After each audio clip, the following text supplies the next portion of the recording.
ఇప్పుడు వచ్చిన sport films అనేవి హీరో ఇండియాకి ఆడిన తర్వాత గ్లోరిఫై ఎండింగ్ తర్వాత ఏమవుద్ది అనేది ఎవరు ప్రజెంట్ చేయలేదు. సో ఫైనల్గా ఇండియాకి ఆడతాడు, మొత్తం గ్లోరిఫై ఎండింగ్ తోటి ఎండ్ అయిపోయింది. ఈ సినిమా వచ్చేసరికి ఇండియాకి ఆడిన తర్వాత ప్లేయర్ లైఫ్ ఏమవుద్ది. ఈ 4.5 years మేకింగ్ ఎంత ప్యాషన్ ఉన్నప్పటికీ కూడా కమర్షియల్ వైజ్ చూసుకుంటే, లేదంటే ఇప్పుడు టీమ్కి శాలరీస్ పే చేయాల్సి ఉంటుంది, ఇవన్నీ కూడా కంప్లీట్గా వేరే ఫిల్మ్ చేయకుండా 4.5 years నాతోనే స్టిక్ అనే ఉన్నారు. అందరూ ఉన్నారు. Okay,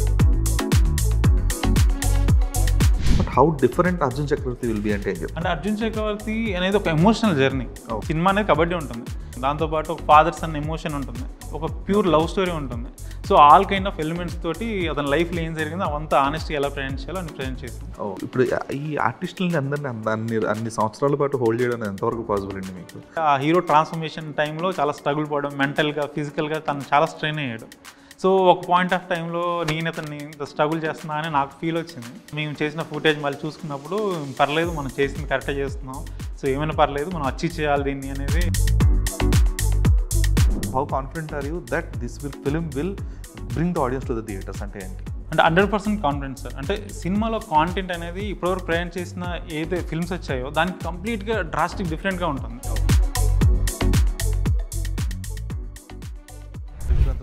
hi sir, I'm Dheeraj అండి ఫ్రమ్ ఫిల్మీ ఫోకస్. సో అంటే ఆబ్వియస్లీ మీ టీజర్ అదంతా కూడా చాలా ఎంగేజింగ్గా ఉండింది, అంటే చాలా ట్రూత్ఫుల్గా ఉండింది. రాదర్ దాన్ ఒక అంటే మనం మోస్ట్లీ ఈ స్పోర్ట్స్ డ్రామాస్ అంటే కూడా ఎప్పుడు కూడా ఈ హాలీవుడ్ లేదంటే బాలీవుడ్ వైపు చూస్తాం తప్పితే, తెలుగులో నాకు తెలిసి లాస్ట్ గుర్తుందంటే నాకు అశ్విని నా చెప్పగారిది బయోపిక్ తీశారు కదా.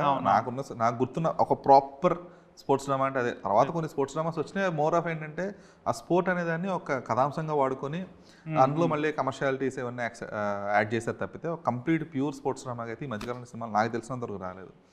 సో ఫస్ట్ ఆఫ్ ఆల్ ఆ కైండ్ ఆఫ్ స్క్రిప్ట్ చూస్ చేసుకున్నందుకు, ఆ కైండ్ ఆఫ్ కథని చూస్ చేసుకున్నందుకు I should congratulate. And other than that నాకు మీ పోస్టర్స్ విషయంలో బాగా నచ్చింది ఏంటంటే each and every technician got credited. So చాలా రేర్గా చూస్తుంటాం, అంటే చేస్తారు mostly story, screen play, direction, music, editor దాకా చేస్తారు మ్యాక్సిమం, బట్ డైరెక్షన్ టీమ్ కూడా యాడ్ చేసి every one got credited here. So which is very happy. ఒక టెక్నీషియన్ పర్స్పెక్టివ్ నుంచి చూసుకుంటే కనుక అంటే సార్ వాళ్ళు కంప్లీట్గా వేరే ఫిల్మ్ చేయకుండా ఒక 4.5 years నాతోనే స్టిక్ అనే ఉన్నారు.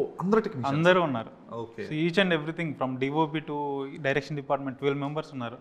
అందరూ వేరే ఫిల్మ్స్ కమిట్ అవ్వకుండా కంప్లీట్గా దీనికి డెడికేటెడ్గా ఉన్నారు. మధ్యన గ్యాప్స్ వచ్చినా కూడా వేరే ఫిల్మ్స్ చేయమని పుష్ చేసినా కూడా లేదు, ఈ ప్రాజెక్ట్ స్టిక్ అవుతుంది, ఇది చాలా గ్రేట్ ప్రోడక్ట్ మేము చేస్తున్నాం, సో దీని తర్వాత వేరే ప్రాజెక్ట్ చేస్తామని కూడా చాలామంది స్టిక్ అయ్యి ఉన్నారు. సో అందువల్ల డెఫినెట్గా అందరు క్రెడిట్ ఇవ్వాలి.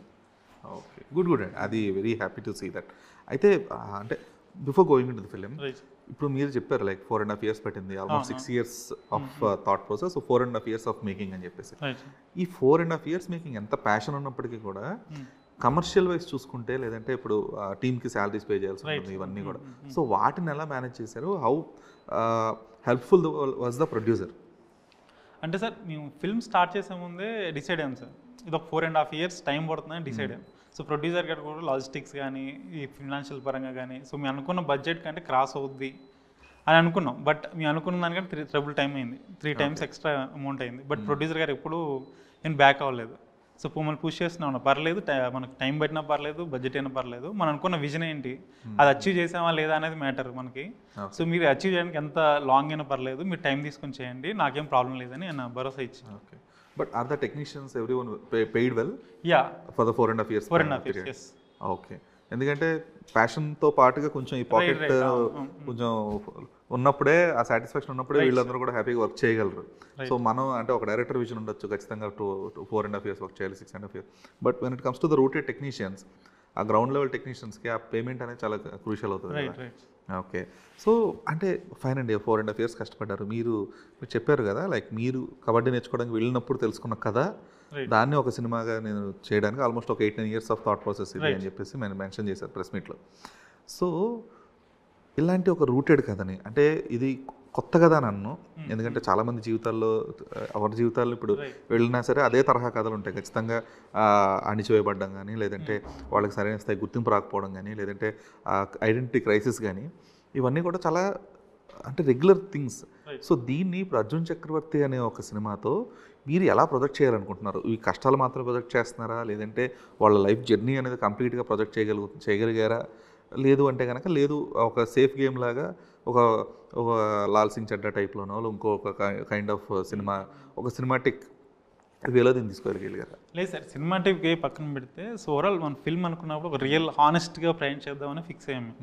సో ఈ జర్నీ కూడా ఏంటంటే ఇప్పుడు వచ్చిన స్పోర్ట్ ఫిల్మ్స్ అనేవి హీరో ఇండియాకి ఆడిన తర్వాత గ్లోరిఫై ఎండింగ్ తర్వాత ఏమవుద్ది అనేది ఎవరు ప్రజెంట్ చేయలేదు. సో ఫైనల్గా ఇండియాకి ఆడతాడు, మొత్తం గ్లోరిఫై ఎండింగ్ తోటి ఎండ్ అయిపోయింది. ఈ సినిమా వచ్చేసరికి ఇండియాకి ఆడిన తర్వాత ప్లేయర్ లైఫ్ ఏమవుద్ది, అతని ఒక పీక్ టైం అయిపోయిన తర్వాత అతని లైఫ్ ఏమవుద్ది అందరం మర్చిపోతాం. ఇప్పుడు ఈ అర్జున్ చక్రవర్తి కూడా తీసుకున్నా అండ్ 1985, 87, 89 సౌత్ ఏషియన్ గేమ్స్లో 3 times కన్జ్యూటివ్గా గోల్డ్ మెడల్ వచ్చింది. ఓకే, అప్పుడున్న ఏదో గుర్తుపెట్టారు, ఇప్పుడు అక్కడున్న పీపుల్, ఆ విలేజ్ పీపుల్ కానీ ఆ చుట్టుకున్న సరౌండింగ్ పీపుల్ కూడా మర్చిపోయారు. ఇప్పుడు ఆ పర్సన్ ఎవరు కూడా మర్చిపోయారు. సో అటువంటి కథ చెప్పాలనుకున్నాను. ఆ పర్సన్ పీక్ లైఫ్ తర్వాత ఏమవుద్ది, ఒక player life, athlete life. So ఎగ్జాక్ట్గా అతనికి రియలిస్టిక్గా ఏం జరుగుద్ది అనేది రియల్గానే ఎంత హానెస్ట్గా ప్రజెంట్ చేయాలి అంత హానెస్ట్గా ప్రజెంట్ చేసాం. ఓకే, అంటే ఇప్పుడు మీరు చెప్పిన పాయింట్ అంటే వన్స్ గ్లోరిఫైడ్ హీరో తర్వాత వాళ్ళ లైఫ్ ఏంటి అనేది ఇప్పుడు మేరీ కామ్లో కూడా అదే తరహా కథాంశం అనేది చూడడం జరిగింది. అంటే మేరీ కామ్ ఒక national level, international level boxing ఆడిన తర్వాత కూడా ఆవిడని తిప్పి కొడితే దగ్గరలో ఉన్న ఆ ఊరు వాళ్ళే గుర్తుపట్టలేని సిచ్యువేషన్లో ఆవిడ ఉండిందని చెప్పేసి ప్రియాంక చోప్రా ప్లే చేసినప్పుడు అది ఆ కైండ్ ఆఫ్ సినిమాలో చూసాం. But how different Arjun Chakravarthy will be అంటే ఏం చెప్తారు? అంటే అర్జున్ చక్రవర్తి అనేది ఒక ఎమోషనల్ జర్నీ. కంప్లీట్గా అతని లైఫ్లో చిన్నప్పటి నుండి అతని మిడిల్ ఏజ్ వరకు అతని లైఫ్ ఆర్క్ ఎలా ఉంది అంటే డిఫరెంట్ క్యారెక్టర్ నుండి అతను గేమ్లోకి ఎలా ఎంటర్ అయ్యాడు, తర్వాత గేమ్లో అచీవ్ చేసిన తర్వాత ఆయన ఒక చేద్దాం అనుకుంటాడు, పీపుల్ కూడా చేద్దాం అనుకున్న టైంలో అతని ఆశయం కోసం పోరాడిన టైం. సో అది నాట్ అబౌట్ ద ప్లేయర్, అతని రైట్స్ అతను కావాలని ఫైట్ చేయడం కాదు, అతను సొసైటీకి సంథింగ్ ఏదో చేయాలని ట్రై చేశాడు. ఆ ట్రై చేసే ప్రాసెస్లో చాలా స్ట్రగుల్స్ పడి మళ్ళీ బ్యాక్ అయిపోయి ఒక అవకాశం దొరుకుతుంది. ఆ అవకాశం ఎలా అయినా తను దక్కించుకొని ఎలాగైనా పోరాడి తన లైఫ్ పోయినా పర్లేదు నేను సాధించాలి, ఇది సొసైటీ కొంత చేయాలి అన్న ఒక తపనతో ఆయన ఫైనల్గా అచీవ్ చేస్తాడు. సో అతని కంప్లీట్ లైఫ్ జర్నీ ఉంటుంది. దాంతోపాటు ఇట్స్ మోర్ దెన్ కబడ్డీ, అంటే గేమ్ అనేది, సినిమా అనేది కబడ్డీ ఉంటుంది, అతని లైఫ్ జర్నీ ఎక్కువ ఉంటుంది, ఒక ఎమోషనల్ పర్సనల్ లైఫ్ జర్నీ ఉంటుంది, అదే ఉంటుంది. దాంతోపాటు ఒక ఫాదర్స్ అన్న ఎమోషన్ ఉంటుంది, ఒక ఫ్రెండ్షిప్ ఉంటుంది, ఒక ప్యూర్ లవ్ స్టోరీ ఉంటుంది. So all kind of elements తోటి అతని లైఫ్లో ఏం జరిగిందో అవంతా ఆనెస్ట్గా ఎలా ప్రజెంట్ చేయాలో అని ప్రజెంట్ చేసింది. Okay, good. అయితే ఇంకొక స్పెసిఫిక్ థింగ్ అంటే ఇది కరెక్ట్ కాకపోవచ్చు అంటే ఈ కరెంట్ టైంలో అడగడం అనేది. సో ఇప్పుడు బయోపిక్స్ని ప్రజెంట్ చేసేటప్పుడు ఎప్పుడున్నా కూడా ఒక 3-4 ఫార్మాట్స్ ఫాలో అవుతుంటారు. ఒకటి ఒక స్పెసిఫిక్ థర్డ్ పర్సన్ ఎవరన్నా సరే అసలు అర్జున్ చక్రవర్తి అంటే ఎవరైనా లేదా ఇంకొకళ్ళు అంటే ఎవరైనా అతని పర్స్పెక్టివ్లో కథని చెప్పడం, లేదు అనుకుంటే ఎవరైతే అర్జున్ చక్రవర్తి ఉన్నారో అతనే తన పర్స్పెక్టివ్లో తన కథని షేర్ చేసుకోవడం, లేదనుకుంటే కనుక ఈ న్యూస్ పేపర్ ఆర్టికల్స్, ఈ కైండ్ ఆఫ్ రిప్రజెంటేషన్ చూసాం ఇప్పటిదాకా మనం. సో అర్జున్ చక్రవర్తి ఏ ప్యాటర్న్ ఫాలో అవుతుంది? అంటే third I point of view, third person point follow అవుతుంది. So who will be the third person అంటే he will be related to Arjun Chakravarthy or someone else? ఇది రిలేటెడ్ అంటే సమ్వన్ లైక్ ఇప్పుడు ఆ కులకర్ణి అనే క్యారెక్టర్ ఉంటుంది, ఆ క్యారెక్టర్ అనేవాడు వెతుక్కుంటూ అర్జున్ చక్రవర్తిని వెతుక్కుంటూ వచ్చినప్పుడు ఆయన పొజిషన్ చూసి షాక్ అవుతాడు. సో అతని లైఫ్ ఏంటి ఇలా అయింది, అసలు లైఫ్లో ఏం జరిగింది, నేను అతను గ్లోరిఫై చూసినప్పుడు నాకు గుర్తున్నాడు, ఇప్పుడేంటి ఇలా ఉన్నాడు అన్నప్పుడు అతని లైఫ్ జర్నీ స్టార్ట్ అవుతుంది. ఆ క్యారెక్టర్ అజయ్ గారు చేశారు, చాలా బ్రిలియంట్గా పర్ఫామ్ చేశారు. Okay, okay. సో ఇప్పుడు ఈ ఆర్టిస్టులని అందరినీ అన్ని సంవత్సరాల పాటు హోల్డ్ చేయడం ఎంతవరకు పాసిబుల్ అండి మీకు? ఇప్పుడు సిజారోజ్ కావచ్చు, లేదంటే ఇప్పుడు ఫర్ ఎగ్జాంపుల్ విజయరామ్ కావచ్చు, వీళ్ళందరినీ కూడా ఇన్నేళ్ల పాటు వాళ్ళని హోల్డ్ చేయడం కానీ, లేదంటే అంటే మీతో పాటు ప్యాషనెట్గా వాళ్ళు కూడా ఉండాలి కదా ఖచ్చితంగా. సో అది ఎలా పాసిబుల్ అయింది? అంటే స్టార్టింగ్ స్క్రిప్ట్ వాళ్ళు నేరేట్ చేసినప్పుడే ఇది ఇంత 4.5 years టైం పడుతుంది, మీకు ఓకే అంటేనే మనం దీనిలోకి దిగుదాం, ఎందుకంటే ఎక్కడ కమిట్మెంట్ తగ్గినా ఎక్కడ ప్యాషన్ పోయినా కూడా ఈ ప్రాజెక్ట్ని అచీవ్ చేయలేం. సో స్టార్టింగ్ వాళ్ళు స్క్రిప్ట్ చెప్పినప్పుడే వాళ్ళు చాలా ఎక్సైట్మెంట్లో మేము ఖచ్చితంగా ఉంటాం, వేరే ప్రాజెక్ట్ స్టిక్ కానాము అని దిగారు. బట్ ఆ త్రూఅవుట్ జర్నీలో ఏంటి అంటే ఆ హీరో ట్రాన్స్ఫర్మేషన్ టైంలో చాలా స్ట్రగుల్ పడడం, మెంటల్గా ఫిజికల్గా తను చాలా స్ట్రెయిన్ అయ్యాడు. సో ఒక పాయింట్ ఆఫ్ టైంలో నేను అతన్ని ఇంత స్ట్రగుల్ చేస్తున్నా అని నాకు ఫీల్ వచ్చింది. బట్ ఆఫ్టర్ దట్ మేము డిస్కస్ చేసిన తర్వాత మేము చేసిన ఫుటేజ్ మళ్ళీ చూసుకున్నప్పుడు పర్లేదు మనం చేసింది కరెక్ట్గా చేస్తున్నాం, సో ఏమైనా పర్లేదు మనం అచీవ్ చేయాలి దీన్ని అనేది ఒక స్టిక్ అని అయిపోయి ముందు. ఓకే, అయితే మీరు ఫైనల్లీ బిఫోర్ అంటే ఇది మూవీ డీటెయిల్స్లో కంటే కూడా సో మీరు సరే 4.5 years కష్టపడ్డారు, ప్రొడ్యూసర్ వాజ్ నాట్ దట్ రిలకెంట్, ఆయన కూడా హ్యాపీగా స్పెండ్ చేశారు అంత ఫైన్. బట్ కమర్షియల్ వైబిలిటీ వచ్చేటప్పటికి how safe were you? Completely safe project sir. అంటే ఇప్పుడున్న ప్రజెంట్ ఫిల్మ్స్లో చిన్న బడ్జెట్ ఫిల్మ్స్ ఎంత ఉందో అంతే బడ్జెట్లో చేసాం. బట్ మీరు చూస్తే గ్రాండియర్ విజువల్స్ కానీ గ్రాండియర్ కానీ ఉంటుంది, అంటే మేము ఎక్కడ స్పెండ్ చేయాలో ప్రాపర్గా డిసైడ్ అయ్యాం. ఓకే. సో బట్ మేము అనుకున్న బడ్జెట్ క్రాస్ అయింది. బట్ స్టిల్ మేము ఎక్కడ బడ్జెట్ స్పెండ్ చేయాలి, మేము ఎగ్జాక్ట్ మొత్తం మేకింగ్ మీదనే పెడదామని ఫిక్స్ అయ్యింది.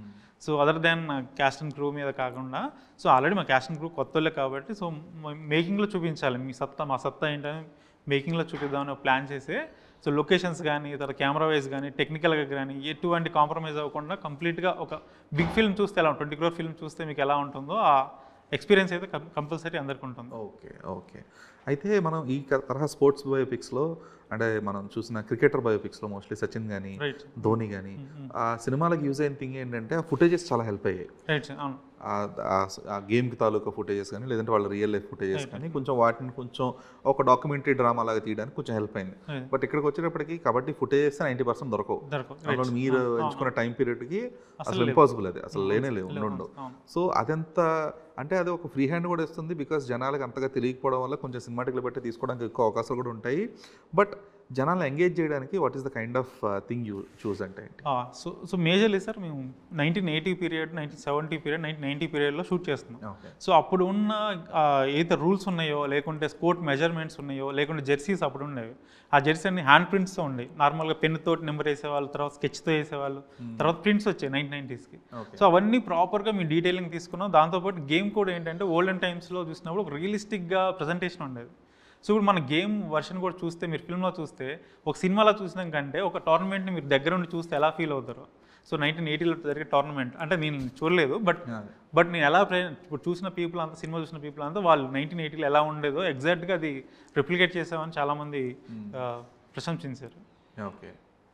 So fine. అంటే ఈ అథెంటిసిటీ అనేది ఎవరన్నా దీన్ని ఎవరు ఎక్నాలెడ్జ్ చేయగలరు, లేదంటే ఎవరు వ్యాలిడేట్ చేయగలరు మరి? అంటే సార్ ఇప్పుడు మేము ఫిల్మ్ అంతా ఇప్పుడు హీరో ట్రైనింగ్ అయింది కూడా నేషనల్ కోచ్, ఇండియా కోచ్ అతను. సో అతని దగ్గర ట్రైన్ అయ్యాం. తర్వాత చాలామంది ప్రో కబడ్డీ ప్లేయర్స్లో సినిమాలో యాక్టర్స్ కాకుండా ఆల్ డిస్ట్రిక్ట్ లెవెల్ ప్లేయర్స్ కానీ స్టేట్ లెవెల్ ప్లేయర్స్ అందరూ గేమ్లో పార్టిసిపేట్ చేశారు. సో వాళ్ళ కోచ్ చూసినప్పుడు కూడా మేము అప్పుడు ఆడినప్పుడు ఎలా ఉందో ఫీల్ అలానే క్రియేట్ చేయగలిగారని చెప్పి, సో అవన్నీ రీసెర్చ్ చేసాం. ఓకే. ఎందుకంటే ఇప్పుడు క్రికెట్ అనగానే అందరికీ అట్లీస్ట్ 30% నాలెడ్జ్ ఉంటుంది. ఓకే, ఇది వికెట్, ఇది వైడ్, సంథింగ్ ఏదో ఒకటి. కబడ్డీకి వచ్చేటప్పటికి ఏంటంటే అసలు ఆ స్పోర్ట్ రూల్సే 90% జనాలకు తెలియదు. ఎవరో ఒక 10% ఇప్పుడు మీరు అన్నట్టు ప్రో కబడ్డీయో లేదంటే చాలా తక్కువగా ఉన్న కోచ్లకు తప్పితే జనరల్ ఆడియన్స్ ఎవరికి కూడా ఆ రూల్స్ అనేవి 90% తెలియదు. ఎందుకంటే మన తెలుగులో చూసుకుంటే లాస్ట్ కబడ్డీ నేపథ్యంలో వచ్చిన సినిమాలన్నీ కూడా కామెడీ మూవీస్. కబడ్డీ తీసుకున్నా లేదంటే ఇంకొక 2-3 సినిమాలు తీసుకున్నా కూడా అన్ని కామెడీ నేపథ్యంలో ఉంటాయి. అసలు చాలా ర్యాండమ్గా ఉంటాయి సినిమాలు అవన్నీ. బట్ మీరు ఒక స్పోర్ట్స్ డ్రామా అనేటప్పటికి చాలా రియల్ అండ్ అథెంటిక్గా ఉండాలి ఆ రూల్స్ కానీ ఇవన్నీ. అంటే ఇప్పుడు 100 మందిలో ఒక్కడ పాయింట్అవుట్ చేసినా సరే అది రాంగ్ అని చెప్పేసి అది అక్కడ మీరు మళ్ళీ ఫెయిల్ అయినట్టే. సో దానికోసం అని చెప్పేసి ఇంకా ఎక్కువ స్పెషల్ కేర్ తీసుకోవాలి. అండ్ ఇవన్నీ కూడా ఒక జనరిక్ ఆడియన్స్కి కూడా వాళ్ళు కనెక్ట్ అయ్యేలా ఉండాలి.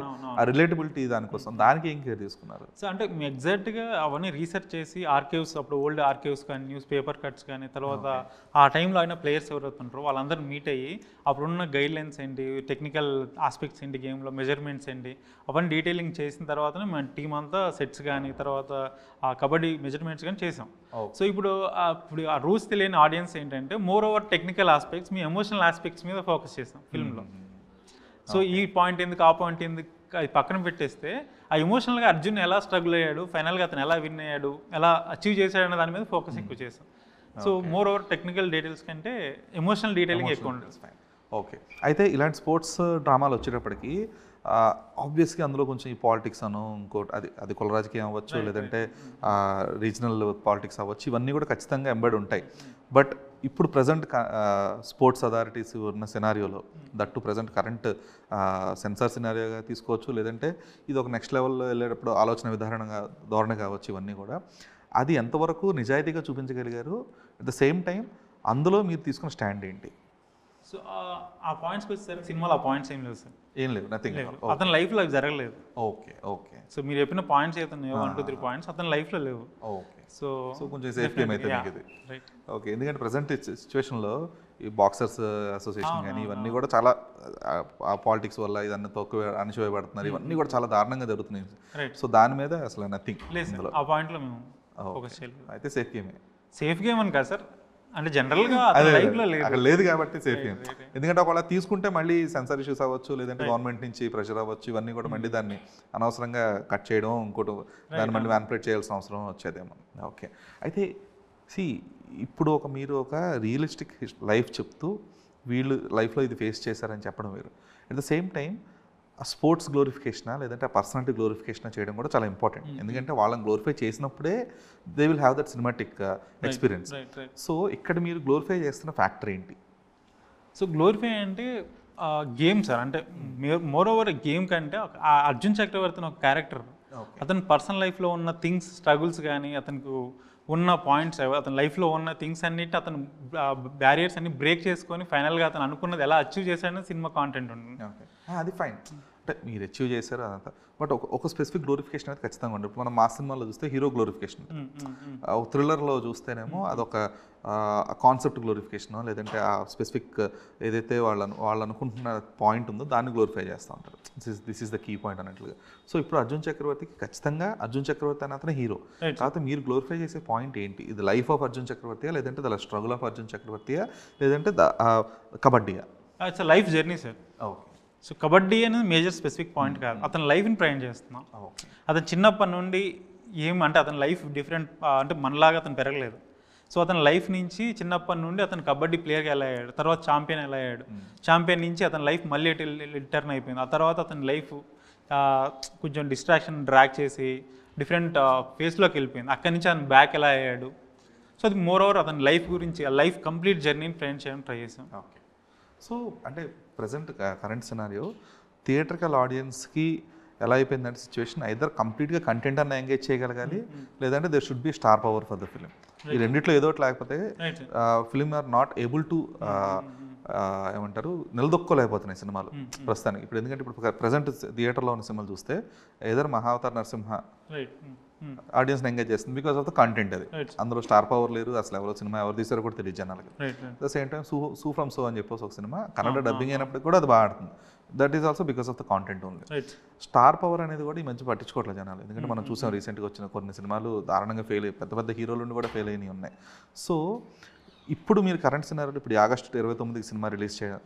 ఆబ్వియస్గా ధ్యాన్ చంద్ బర్త్డే అని చెప్పేసి నేషనల్ స్పోర్ట్స్ డే అనే ఒక రీజన్తో మీరు రిలీజ్ చేస్తున్నారు. So how confident are you that this film will bring the audience to the theatres? అంటే ఏంటి? అంటే 100% కాన్ఫిడెన్స్ సార్. అంటే సినిమాలో కాంటెంట్ అనేది ఇప్పటివరకు ప్రజెంట్ చేసిన ఏదైతే ఫిల్మ్స్ వచ్చాయో దానికి కంప్లీట్గా డ్రాస్టిక్ డిఫరెంట్గా ఉంటుంది.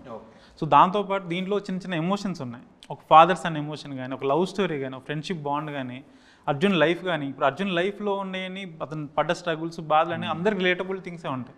ఆ ఫిల్మ్ చూసినప్పుడు ఇది మేము అచీవ్ అంటే ఇది మీ స్ట్రగుల్ ఏం కదా, ఇది ఇలా అయింది కదా అని చాలామంది ఆడియన్స్ ఫీల్ అవుతారు. ఒక కామన్ ఆడియన్స్, ఒక కామన్ మ్యాన్ కూడా అతని పెయిన్ కానీ అతని జర్నీ కానీ ఫీల్ అవ్వగలడు. సో ఎవరైతే ఇప్పుడు చాలామందికి డ్రీమ్స్ ఉంటాయి, అచీవ్ చేయడానికి చాలా ట్రై చేస్తుంటారు, కానీ వాళ్ళ పేరెంట్స్ సపోర్ట్ చేయరు, చుట్టుపక్కల చుట్టాలు కానీ ఆ ఎన్వైర్న్మెంట్ కూడా అతన్ని కింద పడేయాలని చూస్తుంది. సో అటువంటి ఒక పర్సన్ ఆ బ్యారియర్ నుంచి బ్రేక్ చేసి బయటికి రావాలి అనే స్పిరిట్ ఈ సినిమా ఇస్తుంది. సూపర్. అయితే ఈ కంటెంట్ వైజ్ ఐ అగ్రీ అండి, ఖచ్చితంగా ఈ కంటెంట్ అది ఎంగేజ్ చేస్తుంది. బట్ ఈ కంటెంట్ జనాలకి రీచ్ అవ్వాలంటే ఇప్పుడు ఫర్ ఎగ్జాంపుల్ మనం ఇందాక చెప్పుకున్న 2 సినిమాలకు కూడా ఒక మహావతార్ నరసింహకి ఒక హోంబలే లాంటి ప్రొడక్షన్ బ్యాక్గ్రౌండ్ ఉంటే, సూఫ్రమ్ సోకి మైత్రి మూవీ మేకర్స్ లాంటి వాళ్ళు ఒక బ్యాక్గ్రౌండ్గా ఉండి థియేటర్స్ నిలుపుకోగలిగారు. సో ఇప్పుడు యాజ్ ఆఫ్ ఈ సినారియోకి అర్జున్ చక్రవర్తి సినిమాకి ఇప్పుడు ఒక పిల్లర్స్లా నిలబడే ఉన్న వాళ్ళు ఎవరు? సో అంటే ప్రజెంట్ అయితే ఎవరు లేరు సార్, మా కాంటెంట్తోనే వెళ్తున్నాం. ఓకే. సో 100% కాన్ఫిడెంట్గా మా కాంటెంటే మమ్మల్ని తీసుకెళ్తుంది. మా సినిమాని మేము బిలీవ్ చేసిన 4.5 years ఏదో మేము బిలీవ్ చేసామో ఆ కాంటెంట్ మమ్మల్ని తీసుకెళ్తుందని ఒక స్ట్రాంగ్ నమ్మకంతో ముందుకు వెళ్ళిపోతున్నాం. లేదన్నా ఖచ్చితంగా నేను కంటెంట్ మీద కాన్ఫిడెంట్ ఉండాలి కూడా. బట్ ఫైన్, కాకపోతే ఇలా ఎవరన్నా ఒక పుష్, ఇప్పుడు ఒక మైత్రి మూవీ మేకర్స్ అనో, లేదంటే హోంబలే ఫిలిమ్స్ అనో, లేదంటే గీతా ఆర్ట్స్ అనో ఎవరో ఒకళ్ళు ఇలా పుష్ చేసి ఉంటే కనుక ఖచ్చితంగా దానికి ఇంకాస్త బెటర్ రీచ్ ఉంటుంది కదా అని చెప్పేసి. ఎందుకంటే బికాజ్ మహావతార్ నరసింహ ఇప్పుడు కొంచెం అది థియేటర్ నిలదొక్కుని ఆడుతుందంటే one of the main reason Geetha Arts ఆ సినిమాని ఇక్కడ డిస్ట్రిబ్యూట్ చేయండి. సో దానికోసం అని చెప్పేసి ఇప్పుడు మీరు ఇంత 4.5 years కష్టపడ్డారు, 5 years కష్టపడ్డారు. If you had any backing, అంటే ఇప్పుడు రాణా దగ్గుబాటు అవ్వచ్చు, లేదంటే ఎవరికన్నా ఒక స్పెసిఫిక్ ఇండస్ట్రీలో కొంతమంది పెద్దలకి సినిమా చూపించి లేదా సపోర్ట్ చేయండి, అలా ప్రయత్నం ఏం చేయలేదు సార్? ఇప్పుడు అది చేస్తాం సార్, ఇప్పుడు స్టార్ట్ అయింది. ఓకే. సో ఫిల్మ్ ఇప్పుడు రెడీ అయిపోయింది, చూపిద్దామని ప్లాన్ చేస్తాం సార్. ఓకే. సో మా ప్రొడ్యూసర్ గారు ఆల్రెడీ వర్క్లో ఉన్నారు. ఓకే. ఎందుకంటే ఆ బ్యాకింగ్ దొరికినప్పుడు ఏంటంటే అట్లీస్ట్ జనాలకి వెళ్ళడానికి ఓకే రాణా ఈ సినిమా ప్రమోట్ చేస్తున్నాడు, లేదంటే నాని చేస్తున్నారు, లేదంటే గీతా ఆర్ట్స్, మైత్రియా, ఏదో ఒకటి కొంచెం ఆ జనాల్లోకి తీసుకెళ్ళగలిగితే కనుక ఇంకా కొంచెం వైడర్ రీచ్ ఉంటుంది. ఖచ్చితంగా అర్జున్ చక్రవర్తి అనే మంచి సినిమానే, కాకపోతే జనాలుగా మంచి సినిమా అని తెలియడానికి కొంచెం ఈ పుష్ అనేది చాలా క్రూషియల్. 100% సార్, మీరు చెప్పింది ఎగ్జాక్ట్ రైట్. సో దాని ప్రయత్నాలు జరుగుతున్నాయి. ఓకే. సో అదే మీరు ఇప్పటిదాకా చేసిన ప్రమోషన్స్ అంటే ఈ ఫిల్మ్ ఫెస్టివల్స్కి ఇప్పుడు మీరు మెన్షన్ చేశారు 46 ఇంటర్నేషనల్ అవార్డ్స్ గెలిచాయి అంతా కూడా. సో ఇది does really that matters for the commercial audience? అంటే సార్ కమర్షియల్ ఆడియన్స్ మేము పక్కన పెట్టేస్తే ఈ సినిమాని మేము వరల్డ్ సినిమాకి తీసుకెళ్ళాలనుకున్నాం. సో వరల్డ్ ఆడియన్స్ దగ్గర తీసుకెళ్దాం ఒక ప్రయత్నంలోనే మేము ఫిల్మ్ ఫెస్టివల్ అప్రోచ్. సో అప్పుడు అక్కడ ఫిల్మ్ ఫెస్టివల్లో కానీ వచ్చిన రెస్పాన్స్ కానీ అంటే మేము జనరల్గా ఒక రఫ్ కాపీని ప్రజెంట్ చేసాం అక్కడ. ఓకే. ఫైనల్ కాపీ ప్రజెంట్ చేయకుండా ఆడియన్స్ నుంచి చాలా అప్రిషియేషన్ వచ్చింది. సో ఫిల్మ్ డిఫరెంట్ కాంటెంట్ అని, సో అదర్ కంట్రీస్లో కూడా చాలామంది డిస్ట్రిబ్యూటర్స్ అప్రోచ్ అవుతున్నారు ఫిల్మ్ అక్కడ రిలీజ్ చేయడానికి. సో అలా మాకు హెల్ప్ అయింది. Okay. So finally Arjun Chakravarthy సినిమా ఏ కైండ్ ఆఫ్ ఎక్స్పీరియన్స్ ఇవ్వబోతుందంటే ఆడియన్స్కి ఏం చెప్తారు? అంటే థియేటర్కి వచ్చిన ప్రతి ఆడియన్స్ థియేటర్ నుంచి బయటకు వెళ్ళేటప్పుడు ఒక చిన్న చిరునవ్వుతో బయటకు వెళ్తారు సార్. కొంతమంది ఒక బరువైన హృదయంతో కొంతమంది బయటకు వెళ్తారు. సో అందరికీ డిఫరెంట్ పీపుల్కి డిఫరెంట్ ఎక్స్పీరియన్స్ ఇస్తుంది ఫిల్మ్. సో అతను డిఫరెంట్ లేయర్స్ అతని లైఫ్లో ఉన్నవి ఒక్కొక్క పాయింట్లో ఒక్కొక్కరు కనెక్ట్ అవుతారు. So end of the day audience మాత్రం సాటిస్ఫాక్షన్తో బయటకు వెళ్తారు సార్. ఓకే.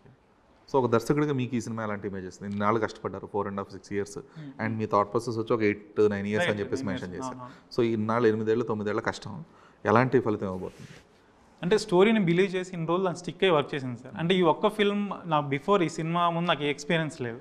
సో ఈ సినిమా స్టార్ట్ చేసిన తర్వాత ఈ ఒక్క సినిమా నాకు 3-4 సినిమా షూట్ చేసిన ఎక్స్పీరియన్స్ ఇచ్చింది, డైరెక్ట్ చేసిన ఎక్స్పీరియన్స్ ఇచ్చింది.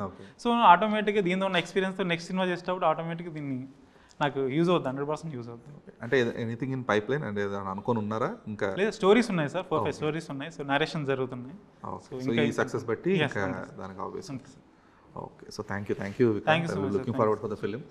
నాకైతే టీజర్ చాలా బాగా నచ్చింది, చాలా అథెంటిక్గా అనిపించింది. అండ్ యాజ్ మెన్షన్ తెలుగులో ఒక స్పోర్ట్స్ డ్రామా వచ్చి చాలా సంవత్సరాలు అయిపోయింది, ఒక ప్యూర్ స్పోర్ట్స్ డ్రామా వచ్చి. So we looking forward for August 29 and all the best. Thank you so much sir. అందరు మీరు ప్రివ్యూకి వచ్చి సినిమా చూసి సో మీకు నచ్చితే రివ్యూస్ రాసేయండి sir. Thanks. Thank you so much.